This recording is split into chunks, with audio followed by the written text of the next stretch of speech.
Hello everyone, welcome back.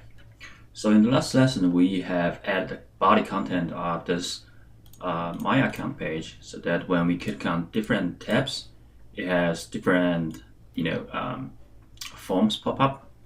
But what we have done so far is just pretty much static content, right?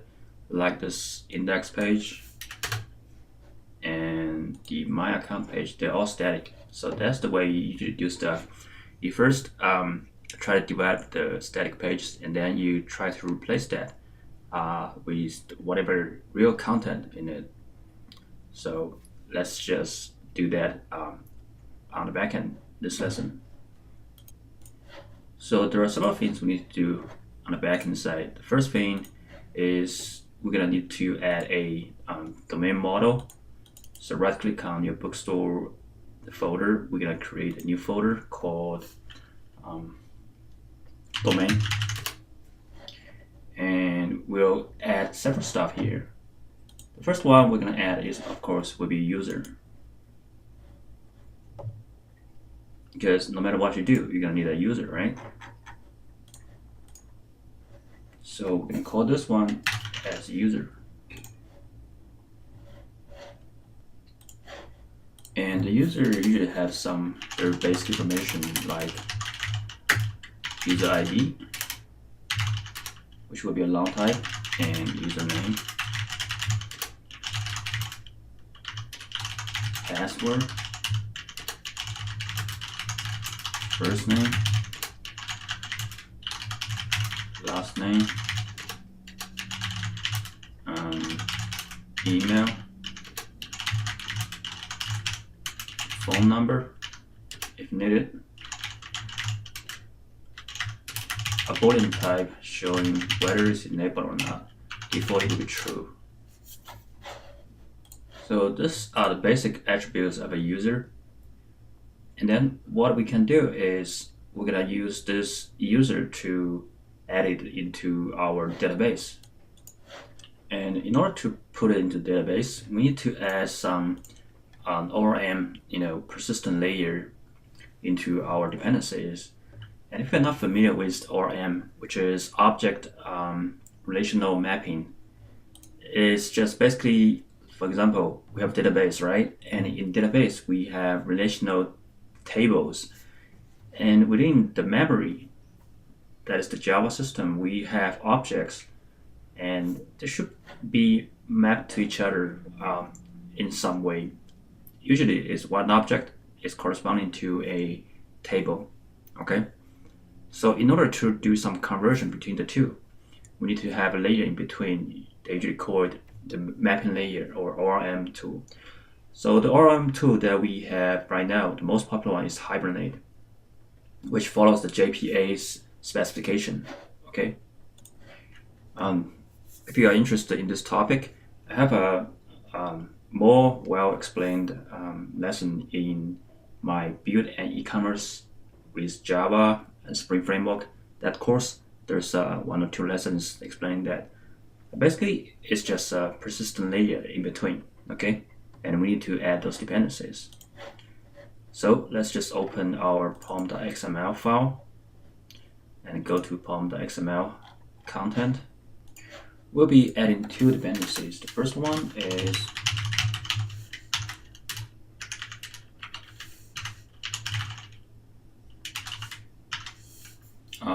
org.springframework.root, and the artifact ID would be spring root starter JDBC. And the second dependency is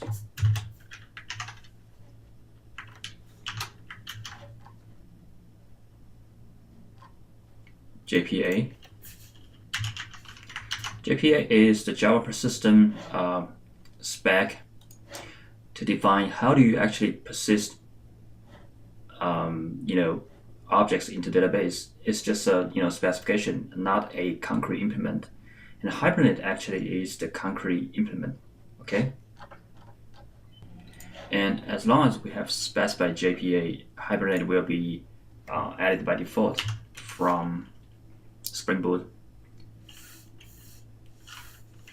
Alright, so it looks like there's some spelling mistake. Dependency. Oh, actually, this one should be data-JPA. Okay, and then we're gonna have another dependency added. This one would be MySQL, as we're gonna use MySQL as the database.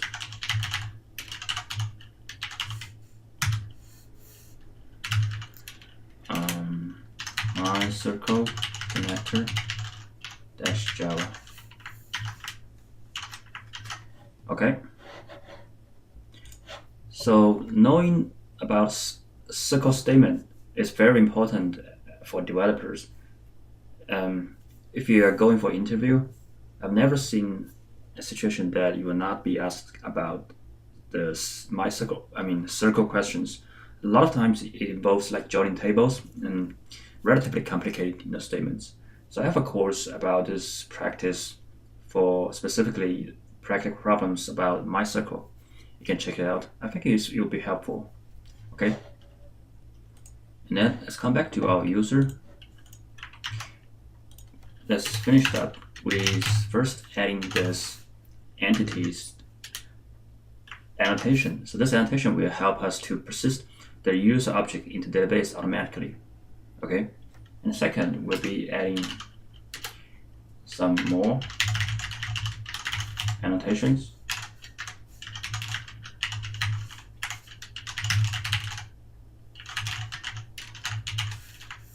Control-Shift-O to import those packages. And here we're going to choose a Java persistent entity and a Java persistence ID. Okay. And if you want to change the column name in the database, you can simply add this annotation. Say, for example, we're going to use the name as, well, I'll just say ID.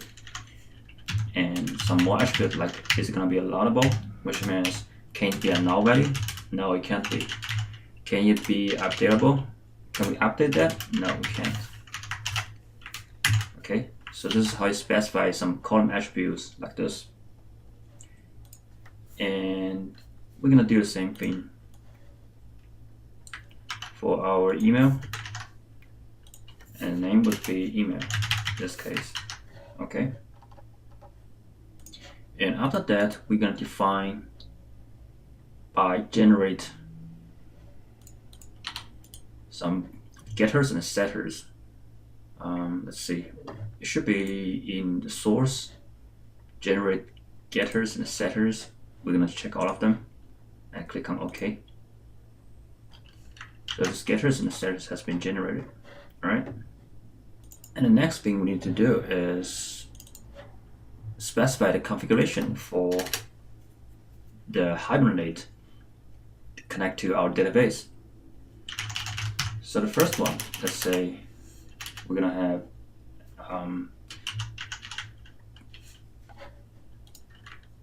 data source here, and we'll put this as comment. Oops, like that.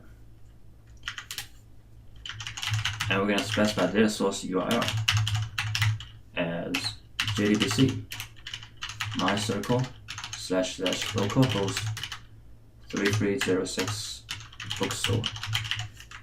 So this JDBC URL is basically saying that we're going to use the JDBC connection, and the database type is MySQL, and database will be hosted at localhost 3306. And 3306 is the default port for database hosting. And the database name is bookstore. Okay. And then we need to specify the username. We're going to specify as root and the password. Okay. So I'll leave this as blank. You can fill the password as you want. Also, this username, I wouldn't suggest use root because you'll be a security issue, but you just replace with whatever you want. And after that, we're going to define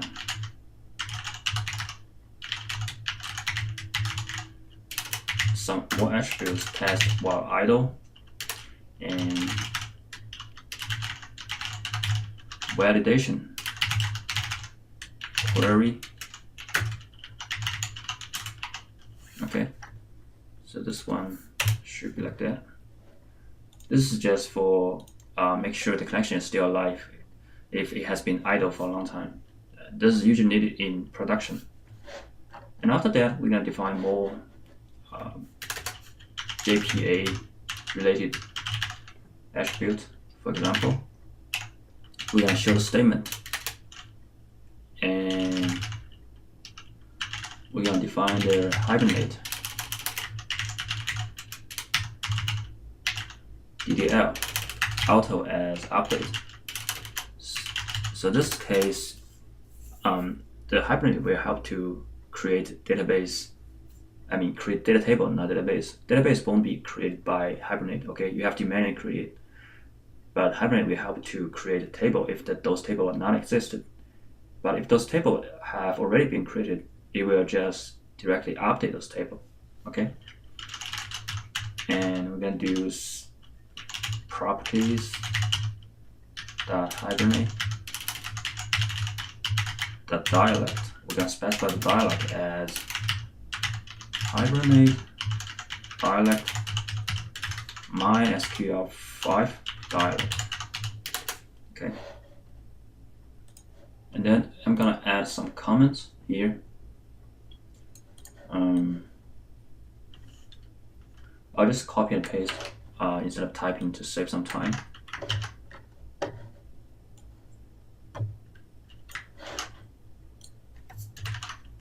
Okay.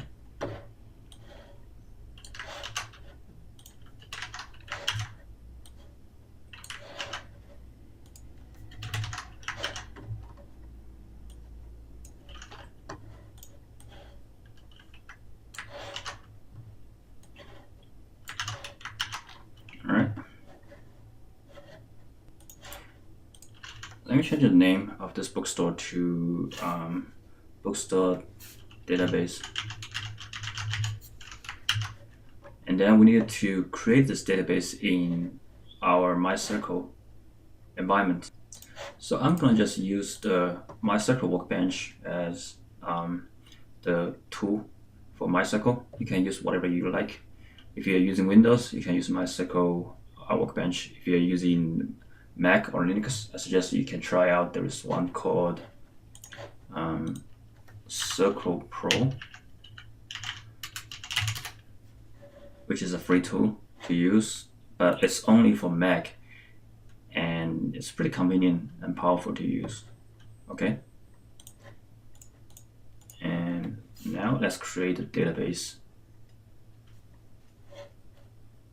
So here's the GUI of the MySQL workbench. We're gonna create a new schema called bookstore database, and click on apply. So this will show up the SQL statement. We're gonna just say apply and finish. As you can see, we have the bookstore database created, but right now it just doesn't have anything in it. All right, and let's make it as default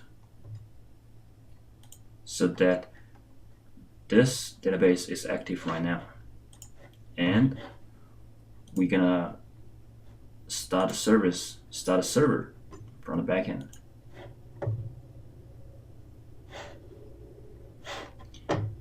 And this should help us to create the table of the user entity. All right, there's something wrong with it. Okay, access denied. Okay, I didn't input the correct path. Let's run again. Just run from here. Bookstore, run as Spring Boot app. So right now it's running. As you can see, the Hibernate is going on, and there's some table, say table not found user. So running this schema update automatically.